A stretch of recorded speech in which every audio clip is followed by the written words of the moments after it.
नमस्कार। विचार मंथन में आपका स्वागत है। कोरोना की जंग में राजनीतिक सहभागिता भी दिख रही है।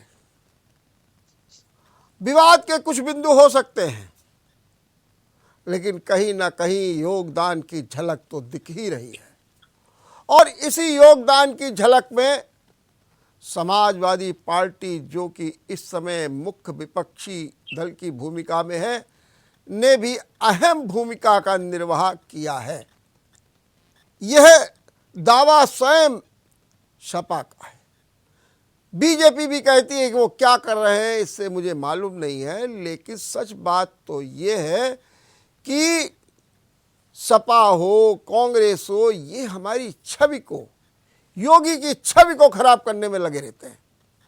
आज इसी पर बात करेंगे कि कोरोना की राजनीतिक सहभागिता में सपा कहाँ खड़ी है, सपा क्या कर रही है। और इसी चर्चा में मेरे साथ में हैं सपा के अध्यक्ष डॉक्टर इमरान। डॉक्टर इमरान, मैं आपका बहुत बहुत स्वागत करता हूँ। धन्यवाद सर। डॉक्टर इमरान, देखा गया कि कोरोना की जंग में जगह जगह अब हवन हो रहे हैं, धुआं हो रहा है, शंख बजाए जा रहे हैं गली गली में। क्या उसी तर्ज पर अब सपा भी उतर आई है और सपा ने भी अपने कार्यालय में सुंदरकांड चालीसा का पाठ करके एक नया संदेश दिया है। क्या कहना है इसके बारे में आपको? मेरा ये मानना है सर कि जब भगवान श्री राम जी लंका पहुंचे थे तो रामेश्वरम के तट पे बैठ के उन्होंने साधना की थी जी। और जब लक्ष्मण जी मूर्छित हुए थे तब भी उन्होंने साधना की थी जी। जब जनता अपनी सरकारों की हितैषी होती है और लोकतंत्र में अपने सरकार को चुनती है तो उनसे ये अपेक्षाएं रखती हैं कि वो उनकी स्वास्थ्य और चिकित्सा का और शिक्षा का ध्यान रखेंगे। लेकिन जब सरकार फेल हो गई और इतनी महामारी में दुनिया आ गई, इतनी महामारी में उत्तर प्रदेश घिर गया और सरकार पूरी तरह से लोगों को oxygen cylinder, oxygenated blood, bed, blood, plasma और यहाँ तक कि उनकी दवाइयां, और ये स्थिति आ गई कि पैरासीटामोल जैसी टैबलेट भी जी कई दवाइयों की दुकान से घट गई। उस समय जी परिस्थितियां आ गई तो मुझे, जब भगवान श्री राम ने अपने साधना को खोजा था तो हम लोग भी अब साधना को खोज रहे हैं, क्योंकि ये सरकार तो नाकाम है जी। हम अपनी तरफ से पूरी कोशिश कर रहे हैं जी। लेकिन भगवान को भी याद किया। हमने कहा कि ये तो नष्ट हो चुके हैं, ये तो किसी कार्य के नहीं है। जनता इनके अपना दुख को दुखड़ा किससे रोए। तो हमने भगवान को याद किया और लगातार भगवान के लिए भगवान को याद भी कर रहे हैं। हवन भी किया था और हमने कल सुंदरकांड का पाठ भी किया। हम अब भगवान से चाहते हैं, नाकारे लोग तो नाकारा हो गए, नाकारी सरकार आ गई, भगवान अब हम लोग की रक्षा करें और इस बीमारी से हम लोग को बचाएं। तो बीजेपी भी वही कार्य कर रहे हैं और आप भी वही कार्य कर रहे हैं, दोनों में क्या कोई अंतर है, या ये मान लिया जाए कि सब लोग एकजुट होकर के दवा और दुआ की बात कर रहे हैं? नहीं, थोड़ा सा फर्क है। हाँ। अगर आप मुझे 2 मिनट का समय दें तो मैं। हाँ बिल्कुल, बताइए बताइए। देखिए, हर चीज के 2 पहलू हैं जी। उनके पास शासन है, उनके पास सत्ता है, उनके पास चीजें हैं, उनके पास बजट है, उनके पास केंद्रीय सरकार है, उनके पास प्रदेश की सरकार है, उनके पास एक बहुत बड़ा स्वास्थ्य का बजट है, उनके पास सरकार में काम करने वाले अधीन एसीपी या डीजीपी फलाना ढमाका सब है, लेकिन फेल है। और हमारे पास कुछ नहीं है, लेकिन फिर भी हम लोगों की सहायता कर रहे हैं। आदरणीय राष्ट्रीय अध्यक्ष अखिलेश यादव जी लोगों की सहायता कर रहे हैं, हम लोग सहायता कर रहे हैं जी। ये फर्क है माने उनके में ये, लेकिन वो तो ये कह रहे हैं कि आप जो है ये सब दिखावा कर रहे हैं और आप योगी सरकार की छवि खराब कर रहे हैं। उर्सला अस्पताल में वैक्सीन लगती है और बाहर आप धरना देने बैठ जाते हैं। तो ये स्थितियां कह रहे हैं कि आप तो जनता में एक बार्गेनिंग करके एक आक्रोश पैदा कर रहे हैं योगी सरकार के खिलाफ, क्योंकि आपको अगला चुनाव दिख रहा है। ये उन लोगों का सीधा सीधा आरोप है। उनको यही नहीं पता कि राजनीति में और लोकतंत्र में स्वास्थ्य शिक्षा कभी भी कोई राजनीतिक मुद्दा नहीं होता जी। ये अधिकार है, ये संविधान ने अधिकार दिया है लोगों को कि वो स्वास्थ्य के प्रति और शिक्षा के प्रति जागरूक रहें। जब सरकारें फेल हो गई, जब वो ऑक्सीडेंट, आप बताइए, मैं उर्सला के बाहर अगर बैठा था तो मैं इसमें बैठा था कि ये इतना बड़ा अस्पताल, इतना बड़ा भवन बना है बाबूजी, और इस पर एक वेंटिलेटर नहीं है, एक वेंटिलेटर नहीं है। अगर कल को कोई पेशेंट सीरियस हो जाए तो क्या स्थिति आएगी, क्या आप बताइए जी। ये फेल है। और आपको ये सुन के ताज्जुब होगा कि 10 वेंटिलेटर, 12 वेंटिलेटर हैलेट अस्पताल में हीट कर गए, खराब हो गए, और अभी तक खराब पड़े, उसमें से 6 बन पाए, 6 अभी भी नहीं बन पाए। ये घोषणा करते हैं कि हमने 1000 बेड का हॉस्पिटल खोल दिया, हमने 500 बेड का हॉस्पिटल खोल दिया। इनके मुख्यमंत्री जी ये सुन के कि 500 बेड का हॉस्पिटल खोल दिया, 1000 बेड का हॉस्पिटल उनके अधिकारी बताते हैं खोल दिया। मैं आपसे एक चुनिंदा प्रश्न पूछता हूँ योगी जी, आपके माध्यम से मैं पूछना चाहता हूँ, आप उनसे कहिए भाई साहब आपने 500 बेड का हॉस्पिटल खोल दिया, 500 ऑक्सीमीटर का बजट दिया है वहां पे, पता लगे कि ऑक्सीजन घट रही है कि नहीं घट रही है। ना उनके पास वहां पे ऑक्सीजन पल्स ऑक्सीमीटर है, ना ब्लड प्रेशर मशीन आपने के लिए है, ना ऑक्सीजन के बेड प्रॉपर है, ना वहां पे ऑक्सीजन सिलेंडर प्रॉपर है, ना वहां पे दवाइयां प्रॉपर दी जा रही है। आज सरकारी अस्पतालों की ये स्थिति है कि वहां पे पैरासीटामोल जैसे टैबलेट भी नहीं दी जा पा रही है। ये फेल हो चुके हैं, पूरी तरह से फेल हो चुके हैं। लोगों ने शमशान की बचने के लिए, गरीब आदमी ने रेत में अपने शव को दफनाया है, रेत में लकड़ियां तक उपलब्ध नहीं करा पाए। क्या आपसे कालाबाजारी जो लकड़ियों की हुई है पिछले दिनों घाट में 20-20 हजार रुपए पे शव जलाए गए हैं बाबूजी। लेकिन ऐसी परिस्थितियों में आपको भी थोड़ा सा माने विपक्ष को भी थोड़ा धैर्य रखना होगा, संयम बरतनी होगी, और आपने तो एक आक्रोश पैदा करने के लिए राष्ट्रपति जी को खून से लिखा हुआ पत्र भेज दिया। ये कौन सी बात थी? मैं MBBS MD डॉक्टर हूँ जी। मैं पहले ही ये परिस्थितियां भाग गया था। हम लोग को डिजास्टर मैनेजमेंट पढ़ाया जाता है प्रिवेंटिव एंड सोशल मेडिसिन में, जिसमें बता दिया जाता है कि जब ये परिस्थितियां लागू हो तो क्या होना चाहिए। मैं समझ गया स्थितियां 25, मुझे याद है कि मैंने ठीक 20 अप्रैल को 19 अप्रैल को नहीं 20 अप्रैल की सुबह ये पत्र बड़े चौराहे पे लिखा था, अपने खून से लिखा था राष्ट्रपति का पत्र। भाऊजी मैं समझ गया था कि आने वाले 10 दिन 15 दिन 20 दिन इतने ज्यादा दुखदाई होने वाले हैं कि यदि, और कोई सुनने को तैयार नहीं था। मैं सीएमओ के पास गया, मैं डीएम से मिलने की चेष्टा करता था, मैं एडीएम से मिलने की चेष्टा करता था, कोई मिलने के लिए तैयार नहीं था। ये परिस्थितियां लागू थी, मजबूर मुझे बैठना पड़ा और पत्र लिखना पड़ा, क्योंकि मुझे पता था कि परिस्थितियां बहुत खराब होने वाली हैं कानपुर की, और बहुत स्थितियां खराब होने वाली हैं। इनके पास कोई व्यवस्था नहीं थी।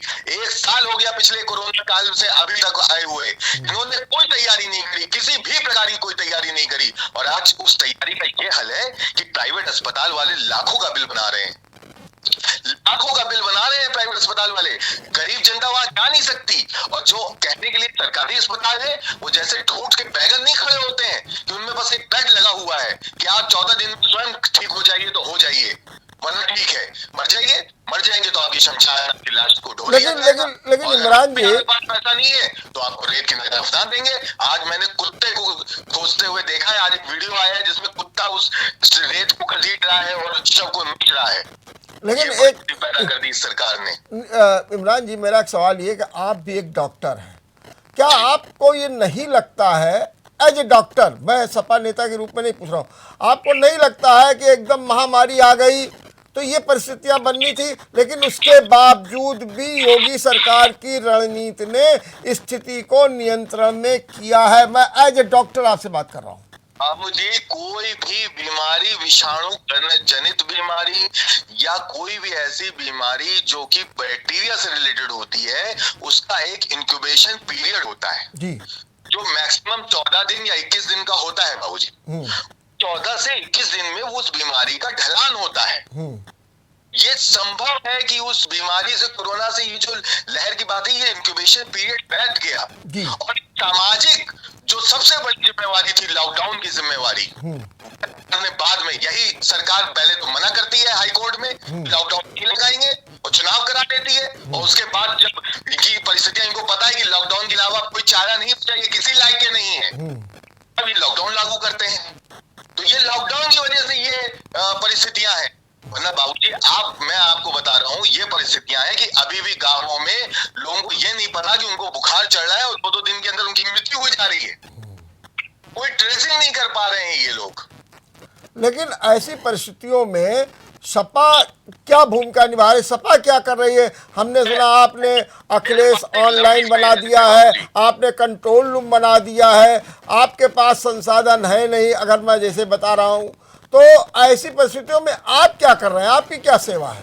मैं बिल्कुल बताता हूँ आपको जी। मैं सबसे पहले जब ये मैंने पत्र लिखा तो मैं परिस्थितियों को समझा, उसके बाद मैं सबसे पहले उसके तुरंत बाद के बाद मैंने इन परिस्थितियों से मिलते हुए मैंने नोडल अधिकारी से बात करी, क्योंकि कोई और मिल नहीं रहा था। किसको के नोडल अधिकारी थे, हमने इनसे बात करी।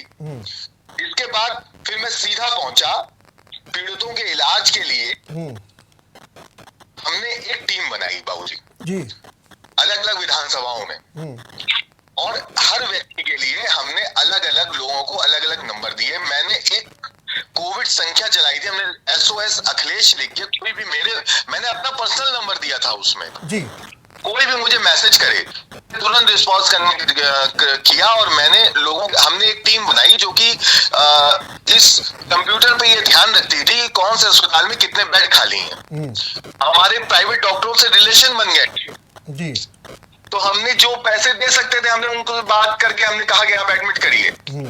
में इन सब जगह हमने एडमिट कराए पेशेंट। नोडल अधिकारी से हमने बात करी, मैं स्वयं कई अस्पताल में घूमा हूँ जी। फिर मैंने फेसबुक आईडी से अपने लाइव चलाना की चेष्टा करी। फिर हमने एक लोकल दवाइयां जो प्रोफाइलैक्टिक ट्रीटमेंट होता है किसी भी विषाणु जनित बीमारी का, हमने चलाना शुरू किया।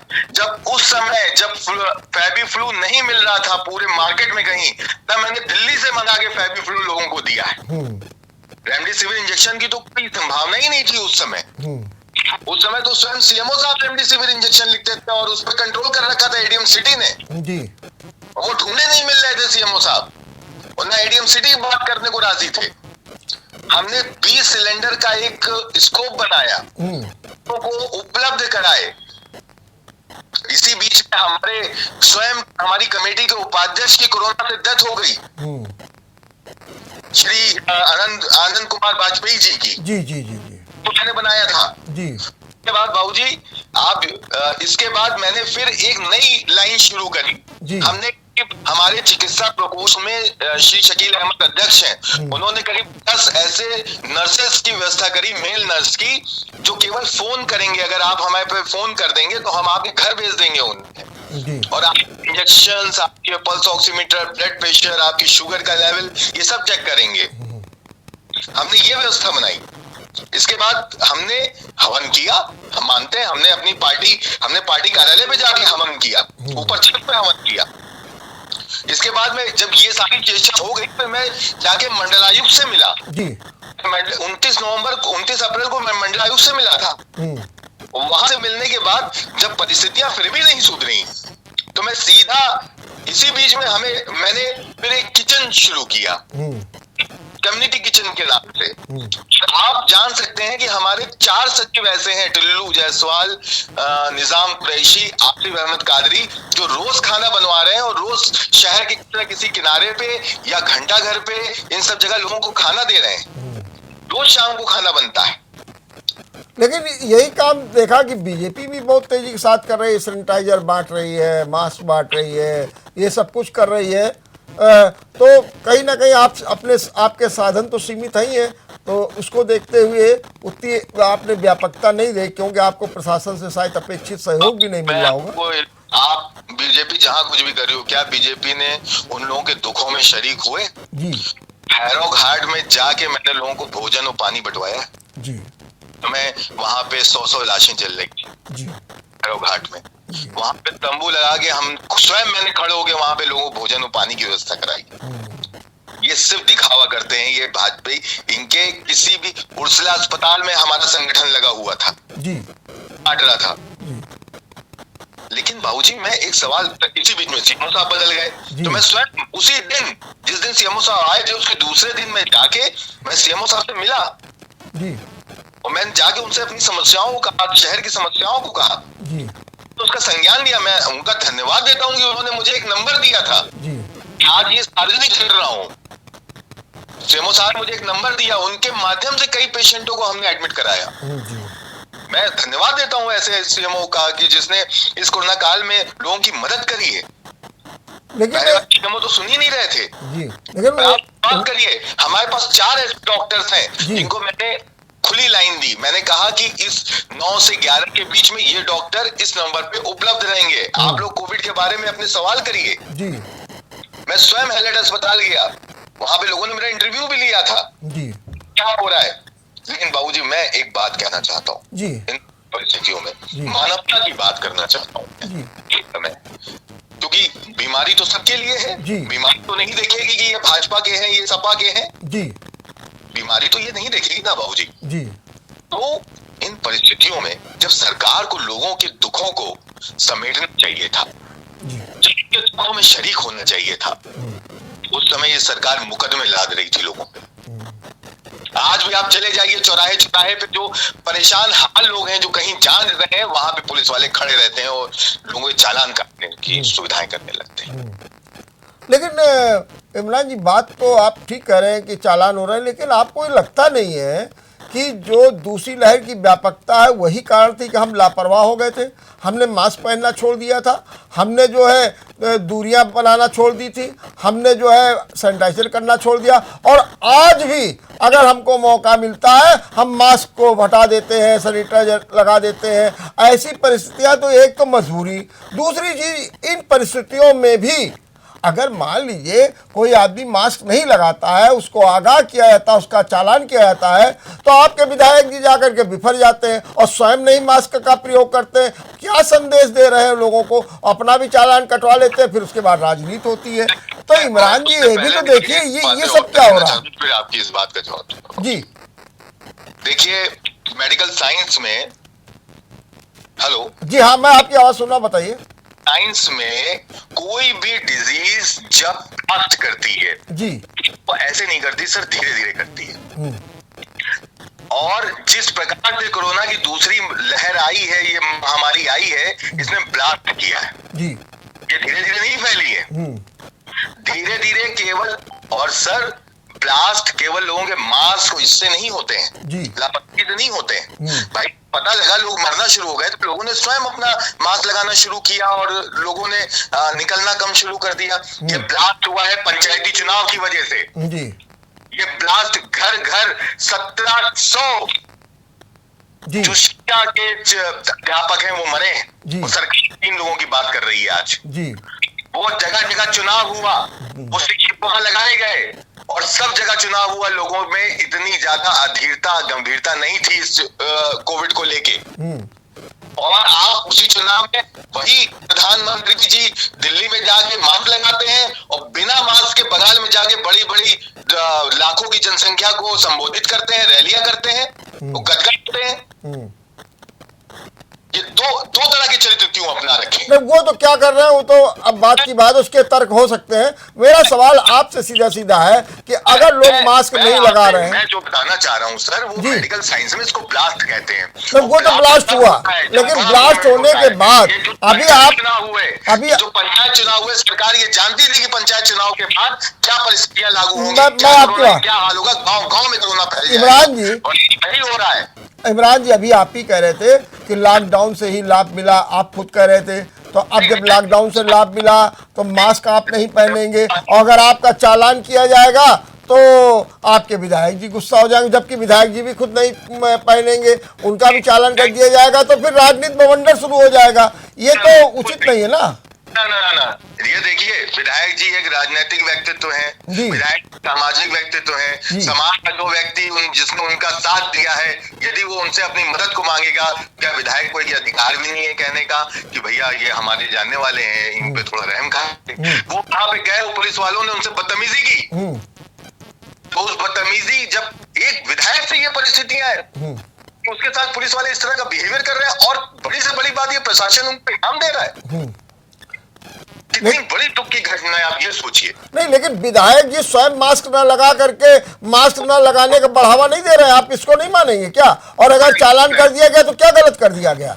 उन्होंने मास्क लगाया था, नहीं लगाया था? अगर लगाया होता तो उसमें मास्क निकाला था, जैसे उन्होंने बात खत्म करी उन्होंने मास्क तुरंत लगा लिया। तो वो तो बात की बात है, लेकिन उस समय नहीं लगाए थे, इसीलिए तो उन्होंने 1000 रुपए का चालान किया। क्या हमारे जनप्रतिनिधियों को या आप जैसे लोगों को ऐसा कोई संदेश नहीं देना चाहिए जिससे जनता को प्रभाव पड़े, बल्कि हम जाकर के उसकी वकालत करके और उसको प्रोत्साहित करें गलत कामों को? नहीं, कोई गलत काम, कोई प्रोत्साहन नहीं है बाबूजी जी। मेरा सिर्फ इतना निवेदन है कि ये जिस प्रकार से सरकार झूठ पे झूठ बोल रही है जी, और लोगों को बहका रही है, बहला रही है जी। कोरोना महामारी में भी लोगों के चालान, लोगों की जीनों को दुश्वार कर दिया। आप बताइए, क्या ये परिस्थितियां, लोग कितने आर्थिक रूप से जो है टूट चुके हैं जी। क्या होगा, कैसे करेंगे? तो उन लोगों की सम्मान के लिए हमको लीनियंट होना पड़ेगा। लीनियंसी एक पुलिसिंग का तरीका है जी। लीनियंसी होनी चाहिए लोगों में समझदारी होनी चाहिए, भद्रता होनी चाहिए। ये भद्रता और सामाजिक जिम्मेदारी तो ये बीजेपी के लोग भूल चुके हैं। लेकिन इमरान जी, मेरा आपसे एक सवाल ये भी है कि जब आपने इस समय कोरोना की जंग में भाग लिया, आप बता रहे हैं आपने कैसे डॉक्टरों की व्यवस्था की, आपने ऑक्सीजन की व्यवस्था की, कंट्रोल रूम बनाया, आपने अच्छे काम किए, आपने कम्युनिटी रसोई भी बना दी। मेरा सीधा सीधा ये है कि कोरोना की जंग में सबसे बड़ा चैलेंज क्या है, और उस चैलेंज को दूर करने के लिए आपने क्या प्रयास किए और उसमें आपको कितनी सफलता मिली? कोरोना की जंग में अब सबसे बड़ा अगर कोई चैलेंज है जी, तो वो है हमारे बच्चे जी। हम अपनी आने वाली पीढ़ी को वो दुख देके जा रहे हैं बाबूजी जी, तो उनको कई वर्षों तक, कई सालों तक सहन करना पड़ेगा। जी। और सरकारें अगर गंभीरता से फैसला नहीं लेंगी, ये इतनी व्यापक महामारी है कि जिसके बारे में सोचा भी नहीं जा सकता। बच्चों को बचाना है तो आपको वो फॉलो अप लेना पड़ेगा। आने वाली पीढ़ी अगर कोरोना से बचाना है तो ईश्वर हम लोग का साक्षी हो और हम लोग की मदद करे, और कम से कम सरकारें इतनी अधीरता से फैसले लेने लायक हों, गंभीरता को समझें कि जब इस तरह की महामारी हो तो अपने चुनाव न कराएं, जब इस तरह की महामारी हो तो लोगों पे इस तरह ज्यादती और जुल्म न करें, जब इस तरह की महामारी हो तो कम से कम झूठ ना करें। झूठ ताली और ताली पिटवा के और थाली बजा के जो सरकार ने, जो ये अपराध है, चुनाव आयोग ने इस समय, भारत सरकार ने, चुनाव आयोग ने इस समय इस पंचायती चुनाव को रद्द नहीं किया जी। ये इतना बड़ा निर्णय है कि कई वर्षों तक ये जो हमारा समाज है इसको भोगेगा। तो क्या हम मान लें आपके हिसाब से कि द्वितीय लहर जो है या दूसरी जो लहर है या सेकंड जो वेव है, ये पूरी तरीके से नियंत्रित हो गई है, अब हमको तीसरी लहर के लिए सोचना होगा? लहर नहीं है बाबूजी, ये लहर आप विश्वास नहीं करेंगे। अगर मैं आपको बताऊं, मेडिकल लहजे से ये कोरोना के लोग लगातार मिलते रहेंगे। क्यों? इसलिए कि सरकारों ने टेस्ट करने ही बंद कर दिए हैं गांव में जी। अपना विश्वास हो, आप फोन घुमाइए सीएमओ साहब को, देहात वाले सीएमओ साहब को, उनसे पूछिए कि आज कितने टेस्ट किए आपने, वो आप बता नहीं पाएंगे, लीगल रूप से लिख के दे नहीं पाएंगे। टेस्ट बंद हो गए हैं। अब जब बंद हो गए हैं तो फिर तो महामारी घटी जाएगी। गांव में आज भी परिस्थितियां बहुत खराब है, लोगों को बुखार आ रहा है, दवाइयां नहीं है बाबूजी जी। ये परिस्थितियां हैं, टेस्ट करने के लिए किट्स नहीं है, किट्स है तो लोग, अब ये परिस्थितियां आ गई हैं कि पीसीएम जैसी टैबलेट, जो बुखार की नॉर्मल टैबलेट होती है, वो तक उपलब्ध नहीं हो पा रही है। बाजारों में, गांवों में वही एक टैबलेट जो ₹1.80 या ₹1 की मिलती थी, वो 9-9, 10-10 रुपए की लोगों ने बेची जी। काला बाजारी तो रोक नहीं पाए, आप क्या कर लेंगे? कोई भी तैयारी, इस सरकार की कोई भी तैयारी कोरोना को लेकर, छोड़ दीजिए किसी भी बात को लेकर कोई तैयारी नहीं है। उससे मुकदमे लागना जानती है, उससे लोगों को बहलाना और बरगलाना जानती है, और लोगों को सिर्फ और सिर्फ डराना जानती है। मेरा सवाल ये भी है कि मैं नहीं कह रहा हूँ, ये उनका विधायक कह रहा है सीतापुर का, राकेश टिकैत जी जी, उसका बयान आया है। जी अगर कहूंगा तो राजद्रोह लग जाएगा, जी राजद्रोह लग जाएगा। ये मैं नहीं बोल रहा हूँ, ये उनका अपना स्वयं का विधायक बोल रहा है सीतापुर का। जी। ये मैं नहीं कह रहा हूँ ये। लेकिन इमरान जी, अभी मुख्यमंत्री लगातार मंडलों के दौरे कर रहे हैं, ज़मीनी हकीकत देख रहे हैं, और उन्होंने तीसरी लहर से निपटने के लिए उन्होंने हर ज़िले में बच्चों के आईसीयू वार्ड बनाने की बात कह दी है, ऑक्सीजन दवा की व्यवस्था करने की बात कह दी है, ये भी कह दिया है कि वैक्सीनेशन बहुत तेज़ी के साथ होगा और इसमें कोई ढिलाई नहीं होगी। ये भी कहा है उन्होंने कि पोस्ट कोविड वार्ड भी बनेंगे ताकि जो ये ब्लैक फंगस और इस तरीके की हार्ट की और किडनी की बीमारी हो रही उनसे भी निजात। तो ये चौतरफा एक काम तो चल रहा है। मैं आपसे ये जानना चाहता हूँ कि इस काम का आकलन आप किस चौतरफा काम कर रहे हैं, जैसे उन्होंने पिछले 4.5 साल तक किया। जी।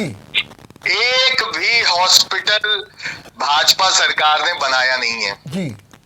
स्वयं सीतापुर का हॉस्पिटल जो ट्रामा सेंटर है बन के तैयार हुआ है, 4 साल की तरह खड़ा है, ठूट की तरह, आती के ठूट की तरह खड़ा हुआ है, और वो उसको चला नहीं पाए।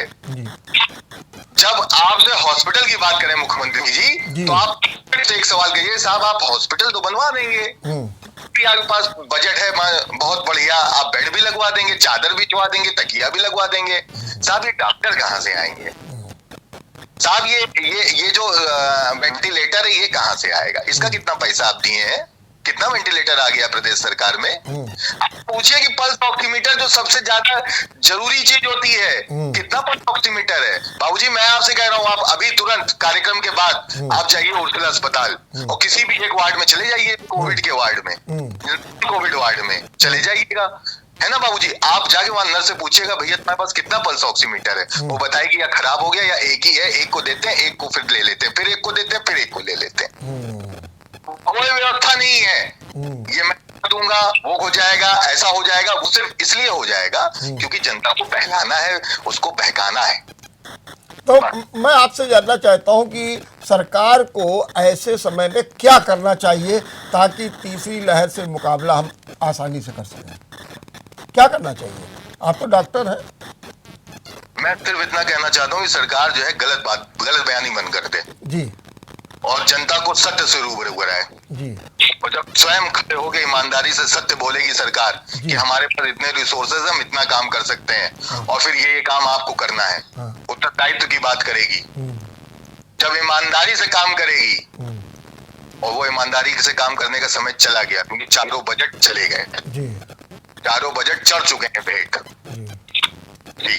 मैं एक बात और आपसे जानना चाहता हूँ कि आपने अब भविष्य के लिए क्या प्लान किया? आप क्या करना चाहते हैं भविष्य के लिए? जैसे कि अभी आपने इतनी तैयारी की है और आप भी बड़े चिंतित दिख रहे हैं थर्ड वेव के लिए, तो आप क्या तैयारी कर रहे हैं? आप कैसे क्या करेंगे? मैं सिर्फ 2 कार्य करने के प्रयास में हूँ जी, सिर्फ 2 जी कार्य सिर्फ इतने हैं कि पहला ये है कि इसके प्रति जागरूकता होनी चाहिए लोगों में जी, सबसे बड़ी चीज ये सबसे बड़ा अध्याय है। जब तक स्वयं लोग जागरूक नहीं होंगे ये कोरोना महामारी अपने आप में महामारी बनती रहेगी। और दूसरी ये कि सरकार झूठ बोलना बंद कर दे लोगों से और अपने उत्तरदायित्व का पालन करे। और चुनाव हो तो चुनाव को, महामारी हो तो चुनाव ना कराए, बम ना फोड़ दे, डिसीज बम। माने आपके हिसाब से अगले 2022 के जो विधानसभा चुनाव हैं वो नहीं कराए जाने चाहिए? कोरोना महामारी के क्या होते हैं ये आने वाला समय तय करेगा जी। ये डिपेंड करता है कितना क्या कंडीशंस हैं जी, लेकिन उसके सही पहलू आने चाहिए जी। सरकार तो गलत आंकड़े पेश करती है ना हर चीज में। नहीं, आंकड़े गलत पेश करे या कुछ भी करे, कर दे। हाँ, मान लीजिए 2022 के चुनाव आ रहे हैं तो क्या, और जैसा कि अभी WHO की भी रिपोर्ट आ रही है कि कोरोना से निजात पाने में 6 से लेकर के 18 महीने तक लगेंगे, क्या आप कहते हैं कि विधानसभा के चुनाव नहीं होने चाहिए? क्या फिर सपा ये मानेगी? तो ये तो सुप्रीम कोर्ट का निर्णय है जी। वो तो पूरी जब एक कार्यकाल पूरा होता है तो जब कार्यकाल पूरा होगा तो उसके बाद राष्ट्रपति जी का निर्णय है, वो जो निर्णय वो करेंगे, वो मैं क्या करूंगा इसमें। नहीं मतलब आपका, जैसे कि आप बार बार कह रहे हैं चुनाव करा दिया, चुनाव करा दिया, चुनाव करा दिया, विस्फोट हो गया, तो फिर आप क्या चाहते हैं कि चुनाव ना होना फिर तो? नहीं, ये कंडीशंस है ना। जिस समय इतनी महामारी थी, इतना पीक आवर था, उस समय बंगाल और पंचायती चुनाव हो रहे थे। जी, मैं एक ये भी जानना चाहता हूं कि बार बार विपक्ष की भूमिका को लेकर के सवाल खड़े होते हैं और कहा जाता है, जैसे कि अभी भी अगर आप अपने राष्ट्रीय स्तर पर देखिए तो कहीं टूल किट कांड चल रहा है, कहीं प्लाज्मा को लेकर कन्फ्यूज़न चल रहा है, कहीं सिंगापुर का स्ट्रेन चल रहा है, कहीं ना कहीं विवाद की स्थितियां हैं। जैसे अभी आप बता रहे थे कि 1600 जिनको इसके बारे में जानकारी नहीं, तो जी ये जो नाना प्रकार के स्थितियां हैं, इनके मद्देनजर मैं कह रहा हूं, इनके मद्देनजर आप इस समय विपक्ष की क्या भूमिका मानते हैं? कौन सी सकारात्मक और रचनात्मक भूमिका मानते हैं कि जिससे कि आने वाले समय में राहत भी मिले और बीजेपी को भी कुछ कहने का मौका न मिले?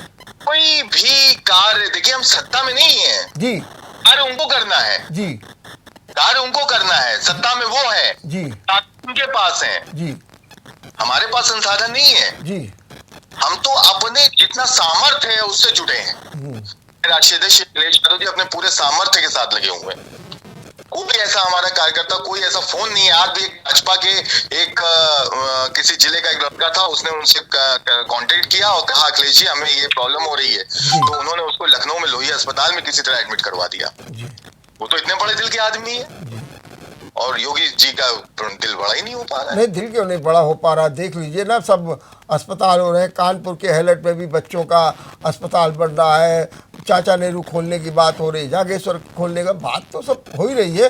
ठीक है, उसमें ऑक्सीजन के प्लांट लग रहे हैं। अब तो आपका 4 साल तक सिर्फ बात ही करी है, मन की बात जी, सिर्फ बात करी है, मन की बात, जन की बात नहीं सुनी। तो लेकिन आप लोग भी तो खाली ढोल पीटते रहते हैं, हल्ला मचाते रहते हैं, धरना देते हैं, प्रदर्शन देते हैं। आप कौन सी सकारात्मक? और मैं आपसे पूछ रहा हूँ कि विपक्ष का और कार्य क्या है? जी, हम तो राजनीतिक उत्तरदायित्व को पूरा कर रहे हैं जी, ये हमारा राजनीतिक उत्तरदायित्व है ना। कि बता आप केवल हल्ला मचाते रहिए? हल्ला नहीं, ये हल्ला थोड़ी ना है जी, ये तो है कि हम अपने राजनीतिक उत्तरदायित्व का पालन करके हम उनको जता रहे हैं। जी, हम समाज को बताना चाहते हैं कि देखिए ये कितने नाकारे लोग हैं। मैं एक भी जरा आपसे जानना चाहता हूँ कि बहुत ज़रूरी, जैसे कि आपने हवन किया, ठीक है, बहुत अच्छा हुआ, आपने उसके तर्क भी दिए, आपने सुंदरकांड का पाठ किया, आपने हनुमान चालीसा का पाठ किया। क्या आने वाले समय में सपा इसी तरीके से अपने इन जो है राजनीति में धार्मिक अनुष्ठान करती रहेगी और ये दिखाएगी जनता को कि नहीं नहीं, हम भी बहुत बड़े आस्थावान हैं, कोई बीजेपी ही नहीं है और हम भी उसके मुकाबले खड़े हैं? क्या ये बात सही है? बिल्कुल सही है। डॉक्टर लोहिया ने कहा था राजनीति एक अल्पकालिक धर्म है और धर्म एक दीर्घकालिक राजनीति। जी, आस्था, राजनीति और विश्वास, जी, ये ईश्वर पे उत्तरदायित्व की तरह होता है। ईश्वर अगर उनका है तो हमारा भी है। जी, जी। लेकिन क्या फिर इमरान जी ये हम मान लें कि अब तक सपा से चूक होती रही, सपा ऐसे अनुष्ठान नहीं किए, मंदिर को लेकर के, राम मंदिर को लेकर के विवादों में घिर गई, कटघरे में खड़ी हो गई इमरान जी, तो क्या आपको लगता नहीं है कि अगर ये पहले से ही इन रास्तों को अपनाए होते तो शायद आज ये स्थिति नहीं होती और इसके लिए बहुत बड़ा सबक लिया है सपा ने और अब उसी रास्ते पर आगे बढ़ेगी? ऐसा कुछ नहीं है। हमारे राष्ट्रीय अध्यक्ष अखिलेश यादव जी एक बहुत बड़े सदचित्र और बहुत बड़े धार्मिक व्यक्ति हैं। उन्होंने सदैव ईश्वर पे विश्वास किया है। वो हम लोग से भी कहते हैं कि ईश्वर पे विश्वास रखो, सब सही होगा। लोगों ने जब भी कभी अपनी व्यथा उनसे कही, जब भी कभी दुख में हुए उनसे बात करी, उन्होंने हमेशा ये बात की कि ईश्वर पे विश्वास रखो, सब सही हो जाएगा। मैं भी बहुत ईश्वरवान व्यक्ति हैं और बहुत सदचरित्र व्यक्ति हैं। मैं ये कहना चाहता हूँ कि भगवान ईश्वर सबका है जी। ये दिखाने की चीज नहीं। भाजपा की इसे दिखाते हैं, हम लोग दिखाते नहीं जी, बस। तो नहीं तो ये तो दिखाना तो मैंने, अब आप क्या महसूस कर रहे हैं कि आप करते आप दिखाते नहीं थे? आप क्या पूरे मोहल्ले में घूम रहा है? चलिए, मैं कह रहा हूँ कि क्या अब ये वक्त आ गया है कि अब सपा को भी दिखाना पड़ेगा, आप सार्वजनिक रूप से बताना पड़ेगा, क्योंकि अब जो है राजनीतिक माहौल, राजनीतिक परिस्थितियां ऐसी हो गई है कि अब जो धार्मिक अनुष्ठान है वो बड़े जोर शोर से ढोल पीट करके करने पड़ेंगे। ये राजनीति की सबसे बड़ी आवश्यकता बन गई है। धार्मिक अनुष्ठान कभी भी ढोल पीट के नहीं करे जाते जी। हम थोड़े ना लाखों के दिए जला के और जो है उसका पूरे नेशनल चैनल पे उसका प्रचार करते हैं जी। नहीं, आप करेंगे जब आपके पास सत्ता आएगी तो आप भी वही काम करने लगेंगे। अभी आपके पास सत्ता नहीं है तो जहां सीमित है, जो चीज है नहीं, जो चीज भविष्य के गर्भ में है, उसके बारे में मैं अभी से क्या जवाब दे दूंगा जी। नहीं, आज भी आपके पास जितना सीमित साधन था तो अपने कार्यालय में आपने किया, हवन भी किया, छत में भी किया, बाकायदे सुंदर, तो जो जितनी सीमाएं थी, अब सीमाएं बढ़ेंगी तो आगे भी होगा। सरकार है, इसके लिए ईश्वर को याद करना पड़ रहा है जी। ईश्वर को याद करते जी, ईश्वर को याद कर ही तो रहे हैं। जनता के ये हाल कर दिए कि अब जनता ईश्वर त्राहिमाम कर रही है, रो रही है जी। ना उसके पास पैसा है, ना उसके पास ऑक्सीजन सिलेंडर लाने के लिए पैसा है, ना उसके पास दवाएं लाने के लिए पैसा है, ना उसके पास कोई हॉस्पिटल्स हैं, ना उसके पास कोई चारा है कि वो इन चीज से बच पाए। अरे छोड़ दिए, मास्क खरीदने के पैसे नहीं है। नहीं तो हम ये मान के चलें कि अब आने वाले समय में चाहे आपकी सत्ता आए ना आए, आप किसी भी रूप में रहे, लेकिन आप जो है धार्मिक अब मुद्दों को लेकर के बाकायदा सक्रिय रहेंगे। मैं जवाब दे रहा हूँ, धर्म एक पूर्णतः व्यक्तिगत मामला है जी। पूर्णतः व्यक्तिगत मामला है जी जी। और इसको मानना और ना मानना ये हमारे ऊपर, हम इसको किस तरह मानते हैं ये हमारी अपनी पॉलिटिक्स, हमारा अपना वो है। हम डॉक्टर लोहिया के कथन पे विश्वास करते हैं, डॉक्टर लोहिया के मानने वाले लोग हैं, हम आदरणीय राष्ट्रीय अध्यक्ष अखिलेश यादव जी के मानने वाले लोग हैं। हमारे नेता लगातार एक सदचरित्रवान और एक ईमानदार व्यक्ति हैं और उन्होंने अपने राजधर्म को उसी तरह पालन किया है जिन्होंने पिछले कार्यकाल में इतने सारे अस्पताल बनवाए, इतने सारे मेडिकल कॉलेजेस बनवाए, जिन पे आज उन्हीं भवनों में ये मेडिकल कॉलेज, कोविड के ये बड़े बड़े अस्पताल खुल रहे हैं। लेकिन तो कोई काम नहीं किया। इमरान जी जरा थोड़ा ये भी बताइए कि जो अभी इलेक्शन हुए पंचायत के, उसमें जो कुछ रिजल्ट आए वो आपने देख लिए हैं, आपके लिए बड़े उत्साहजनक रहे हैं। क्या आपको लगता है कि आने वाला विधानसभा चुनाव भी इसी मुद्दे पर लड़ा जाएगा और खुल करके जो है इसको मुद्दा सपा भी बनाएगी, जो ये कोविड में जो त्राहिमाम वाली स्थिति उत्पन्न हो गई थी? नहीं, ये कोई मुद्दा नहीं है। स्वास्थ्य और शिक्षा मुद्दा नहीं बल्कि अधिकार है जी। हम अधिकार की बात करेंगे, मुद्दों की जी। हम अधिकार की बात करेंगे। जनतांत्रिक अधिकार है जी, लोकतांत्रिक अधिकार है जनता का जी। जब कोई सरकार चुनी जाती है तो वो इसीलिए चुनी जाती है कि लोगों की चिकित्सा स्वास्थ्य का ध्यान रखे, शिक्षा का ध्यान रखे। तो आने वाले समय में तो स्वास्थ्य का मुद्दा बिल्कुल मुखर हो जाएगा। ये जिस तरह से ये नाकारापन दिखाया गया है उस तरह से मुझे भी लगता है बिल्कुल मुखर होगा। ये परिस्थितियों पर डिपेंड करता है। चलिए, अब मैं आपसे आखिरी एक सवाल पूछ रहा हूँ कि सपा क्या अपेक्षा करती है अपने इस कोरोना काल में जनता से और सरकार से और प्रशासन से, क्या अपेक्षा करती है? आप क्या चाहते हैं, क्या होना चाहिए? ये तो जवाबदेही की स्थिति में है ही नहीं। ठीक है। जिस शासन काल में लोगों ने अपने शवों को जलाने के बजाय गाड़ दिया रेत में अंदर किनारे, जिससे कुत्ते नोच रहे हो जी, तो ऐसी सरकार, ऐसे प्रशासन से कोई जवाबदेही है ही नहीं। ठीक बात। हाँ, जनता के प्रति जवाबदेही है। हम लोग अपने हाथ जोड़ के उनसे निवेदन करते हैं कि आपने इनको देखा ये कैसे नाकारे हैं, आप ध्यान रखिए। चलिए, बस आप ध्यान रखिए और हमको वोट भी दीजिएगा आके। ईश्वर साक्षी। चलिए, बहुत बहुत धन्यवाद, बहुत बहुत धन्यवाद इमरान जी, आपने बहुत अच्छे ढंग से अपनी बात रखी, बहुत बहुत धन्यवाद। और सुना आपने, सपा ने अपनी भूमिका बताई और ये भी बताया कि हमारा जो काम है वो हम कर भी रहे हैं, और जो खाका खींचा अपनी सेवा का, कम्युनिटी रसोई का, किस तरीके से उन्होंने डॉक्टरों से टेली जो है हेल्पलाइन शुरू कर दी, किस तरीके से उन्होंने नर्सेस को, ऑक्सीजन को, सब कुछ व्यवस्था की अपने सीमित साधनों के बावजूद। और ये कह रहे हैं लगातार कि जो बातें हो रही हैं बीजेपी की ओर से, निश्चित रूप से उनमें दम नहीं है। बल्कि सच बात तो ये कह रहे हैं ये कि अगर सरकार वास्तविकता को लेकर के समाज के सामने आए तो बड़ा लाभ होगा। लेकिन इनकी अपनी भूमिका है, इनका विपक्ष है। लेकिन ये संकेत तो अब साफ साफ हो गए हैं। आने वाली राजनीति में धर्म भी एक मुद्दा बनेगा। देखते रहिए विचार मंथन। नमस्कार।